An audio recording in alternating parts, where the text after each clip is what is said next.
Hello friends, welcome to Vishishta food. ఇవాళటి recipe వచ్చేసి ఇదిగోండి, నేను పాలకూర ఫ్రై చేస్తున్నాను. పాలకూర ఫ్రై అంటే అందరికి వస్తుందండి, రాదని కాదు.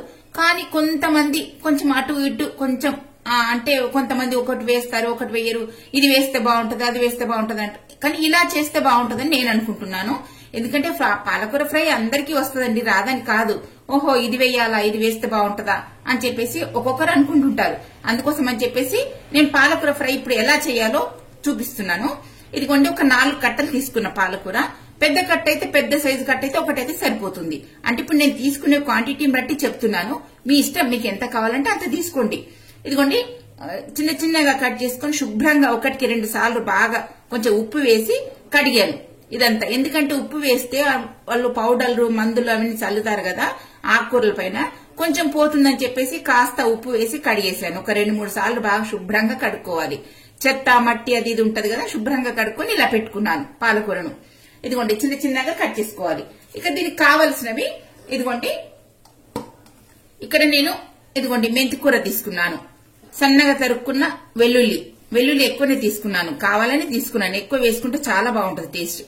ఇక కరివేపాకు, ఇక ఆ తర్వాత ఇదిగోండి మిర్చి వేస్తున్నాను. ఎండకారం వేయట్లేదు, పచ్చిమిర్చి ఇది సరిపోతుంది ఆ కూరకు. ఎందుకంటే అది మనకు దగ్గరికి అయ్యేసరికి కొద్దిగా అవుతుంది కదా, మిర్చి కూడా కొంచెం కారం ఉన్నాయి, అందుకోసం అని చెప్పేసి మిర్చి. ఇక ఆ తర్వాత కొద్దిగా కొత్తిమీర. ఇందులో సైంధవ లవణం వేస్తున్నాను నేను, ఇదిగోండి ఇలా. ఇక కాస్త ఉల్లిపాయలు కూడా వేసేసుకుందాం. ఇదిగోండి, ఇందులో నేను గానుగ నూనె వేస్తున్నాను. ఈ గానుగ నూనెతో చేస్తున్నాను, మామూలు ఆయిల్ కాదు, గానుగ నూనెతో చేస్తున్నాను ఇక్కడ నేను. ఇదిగోండి, ఇలా మనకు కావాల్సినంత ఆయిల్ వేసేసుకుందాం చాలు. ఎందుకంటే ఆకుకూర మగ్గిన తర్వాత కొద్దిగా అవుతుంది కదా, ఇది సరిపోతుంది. ఇక ఇందులో ఫస్ట్ వెల్లుల్లి వేస్తున్నాను. వెల్లుల్లి కాస్త వేగాలి కదా, వెల్లుల్లి వేస్తున్నాను. ఇదిగోండి, వెల్లుల్లి వేగిన తర్వాత ఇదిగోండి ఉల్లిపాయలు కూడా ఇందులోనే వేస్తున్నాను. ఆ తర్వాత పచ్చిమిర్చి వేసేసుకుందాం. ఇదిగోండి పచ్చిమిర్చి.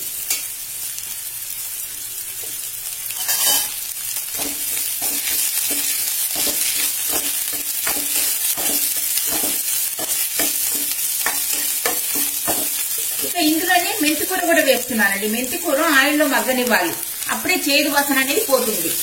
అందుకోసం అని చెప్పేసి మనం ముందే చిన్న చిన్నగా కట్ చేసి పెట్టుకున్నాను. మెంతికూర కూడాను చక్కగా వేగిపోతుందని చెప్పేసి చిన్న చిన్నగా కట్ చేసి పెట్టుకున్నాను. ఇది ఆయిల్లో ఇలా వేగితే మనకు అసలు మెంతికూర టేస్ట్ కూడా చాలా బాగుంటుంది. ప్లస్ మనకి మళ్ళీ చేదంటూ ఉండదు. ఇలా చక్కగా వేగనివ్వాలి ఆయిల్. ఆరోగ్యానికి ఎంతో మంచిది కదండి మెంతికూర. మెంతికూరనే కాదు, ఆకుకూరలన్నీ మంచిదే కదా, అందుకోసం అని చెప్పేసి కాస్త మెంతికూర కూడా ఇలా వేసుకుంటున్నాను.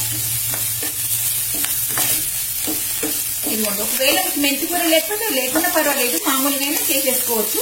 కానీ ఇవన్నీ మనకు అన్ని ఎప్పుడు దొరుకుతూనే ఉంటుంటాయి కదా. ఇప్పుడు ఉల్లిపాయలు, పచ్చిమిరపకాయలు, వెల్లుల్లి ఇవన్నీ కూడా మామూలుగా వేసేసుకుంటాం కదా. ఒక్కొక్కసారి మెంతికూర మనకి ఇంట్లో ఉండదు సడన్ గా, అప్పుడు మామూలుగానే చేసేసుకోవచ్చు. ఇందులో ఎండుకారం వేయదు కదండి, నేను కేవలం పచ్చిమిర్చితోనే చేస్తున్నాను. ఇదిగోండి ఇలా కేవలం పచ్చిమిర్చితోనే. కొంతమంది ఎండుమిరపకాయలతో కూడా చేసుకుంటుంటారు, అలా కాకుండా ఇలా పచ్చిమిర్చితోనే చేస్తున్నాను నేను. ఇక ఇందులో కొంచెం కరివేపాకు కూడా వేసుకుందాం. ఇదిగోండి, ఇవన్నీ కూడా చక్కగా మగ్గిపోతున్నాయి కదా. ఇందులో కొంచెం చిక్కడంతా పసుపు వేసేసుకుందాం. ఇక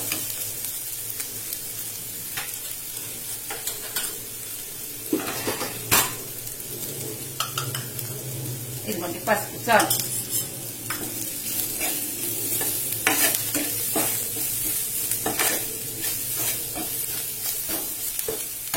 ఇక ఆ తర్వాత పాలకూర వేసేసుకుందాం. ఈ సన్నగా కట్ చేసి పెట్టుకున్న పాలకూర వేసేసుకుందాం.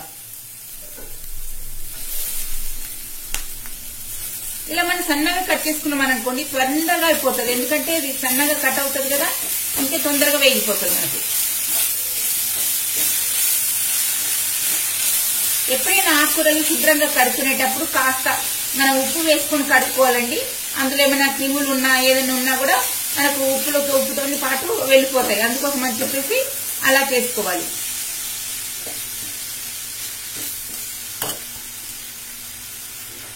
తొందరగా మగ్గిపోతుందండి. ఒక 5 minutes లో అయిపోతుంది మనకి ఫ్రై అనేది. టేస్ట్ కూడా చాలా బాగుంటుందండి. ఎందుకంటే ఇందులో మనకు అన్ని ఐరన్ అన్ని ఉంటాయి కదా ఇందులో ఆకుకూరలలో.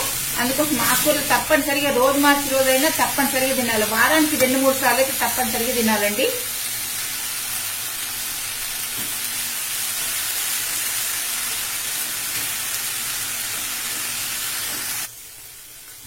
ఇక మనకి కర్రీ అంతా కూడా దగ్గరికి వచ్చేసింది చూడండి. ఇప్పుడు ఉప్పు వేసేసుకుందాం. ఇందులో ఉప్పు ఉంటదండి, పాలకూరలో కొంచెం ఉప్పు ఉంటది, ఉప్పుదనం అనేది ఉంటది. అందుకోసం కొద్దిగానే వేసుకోవాలి ఉప్పు. అప్పుడు సరిపోకుంటే మనం టేస్ట్ చూసుకొని తర్వాత వేసుకోవచ్చు. కానీ ఎక్కువైతే తీసుకోలేం కదండి, తక్కువైతే వేసుకుంటాం. కానీ అందుకోసం నేను కొద్దిగానే వేస్తున్నాను సాల్ట్. ఇదంతా సాల్ట్ అంతా వేసేసుకొని బాగా కలుపుకుందాం.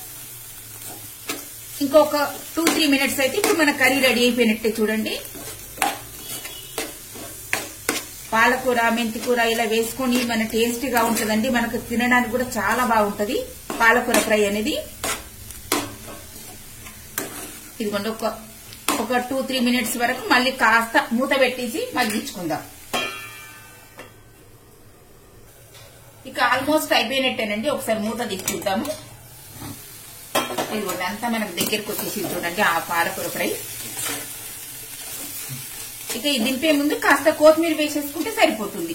ఇదిగోండి కాస్త కొత్తిమీర వేసేసుకుని దింపేసుకుంటే సరిపోయింది. ఇక పాలకూర ఫ్రై మనకు రెడీ అయిపోయింది చూడండి. ఎంతో టేస్టీ గల పాలకూర పప్పు రెడీ. పాలకూర ఫ్రై అండి, పప్పు కాదు.